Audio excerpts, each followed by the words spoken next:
హల్లెలూయా యేసు ప్రభున్ ఎల్లరు స్తుతించుడి. వల్లభుని చర్యలను తిలకించి స్తుతించుడి. Praise the Lord. దేవునికి స్తోత్రము కలుగునుగాక. దైవ గ్రంథం బైబిల్ నుండి సామెతల గ్రంథం 16 అధ్యాయం 18వ వచనం. నాశనమునకు ముందు గర్వము నడుచును, పడిపోటుకు ముందు అహంకారమైన మనసు నడుచును. చేరువచ్చిన ప్రియులు, పెద్దలు, వృద్ధులు, మధ్య వయస్కులు, యవనస్తులు అందరికీ, వాక్యాభిలాషులందరికీ కూడా ప్రభువైన యేసుక్రీస్తు వారి నామములో వందనాలు తెలియజేస్తున్నాను. దేవుని వాక్యము ప్రశస్తమైన సంగతులను బోధిస్తుంది. ఒక వ్యక్తి తన జీవితంలో నష్టపోతున్నాడు అంటే, ఒక జీవితంలో పతనమైపోతున్నాడు అంటే దానికి కారణాలు రెండే. ఒక వ్యక్తి జీవితంలో నష్టపోవడానికి కానీ పతనమైపోవడానికి కానీ కారణం ఒకటి గర్వము, రెండు అహంకారమైన మనసు. అహంకారమైన మనసు మనిషిని పడగొట్టేస్తుంది. గర్వము మనిషిని నష్టానికి, కష్టానికి దారితీస్తుంది. పిల్లరా, ఈ విధముగా అహంకారమైన మనస్సు మన జీవితానికి మంచిది కాదు.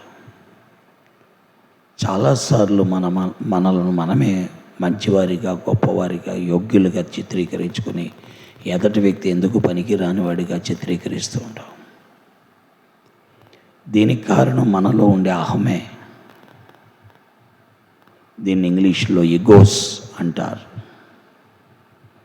ఈ అహము ద్వారా మానవునికి గర్వము వస్తుంది. మానవ లోకములో అనేక మందికి అనేక రకాలైన అహాలు, గర్వము ఉంటుంది.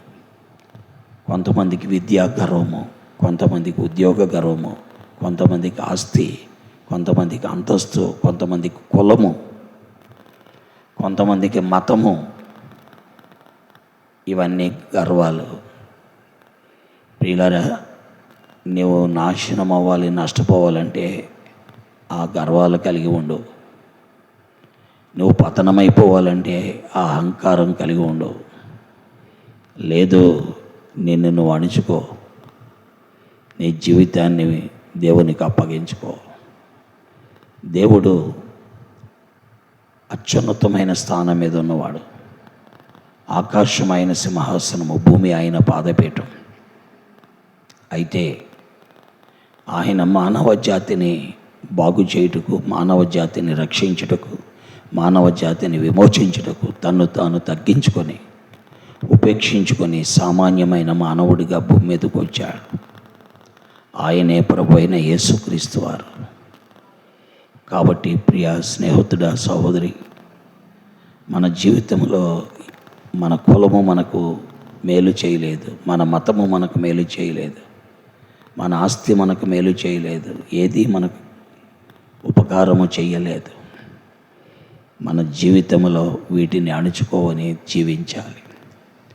వీటిని అణుచుకోని కారణం బట్టే దేవుని సన్నిధిలో ఉన్న ప్రధాన దూత అయినటువంటి లూసిఫర్ పతనమైపోయింది, నాశనం అయిపోయింది. ఈ రెండు లక్షణాలు, అహంకారము, గర్వాన్ని అణుచుకోకపోవడం బట్టే అహశ్వరోషు రాణి అయినటువంటి వస్తీ పతనమైపోయింది, నష్టపోయింది. ప్రియులారా, ఆలోచించుకుందాం. ఈ రెండింటిని కలిగి ఉండడం ద్వారా మనం ఎంతో పతనమైపోతాం. బైబిల్ గ్రంథంలో ఎంతోమంది అలాంటి వారు పతనమైపోయిన వారు ఉన్నారు, నష్టపోయిన వారు ఉన్నారు. కాబట్టి ఈ నష్టము, ఈ పతనము నుండి బయటికి రావడానికి మార్గదర్శకుడు, మానవ జీవితాన్ని నడిపించువాడు, మానవ జీవితానికి నడక నేర్పించువాడు, మానవ మనస్సును రూపాంతరము చెందించేవాడు ప్రభు అయిన యేసుక్రీస్తు వారు. ఆలోచించి ఆయన వైపు తిరుగుదాం. దేవుడి మాటలు దీవించుగాక. ఆమేన్. ప్రేమ కలిగిన తండ్రి, పరిశుద్ధుడైన మా దేవ, మీ ఘనమైన ఉన్నతమైన నామం కొరకై మీకు ఎంతో వందనములు స్తోత్రాలు చెల్లిస్తున్నాం. నీవు మాకు ఇచ్చినటువంటి ఈ సమయం కొరకై మీకు వందనాలు.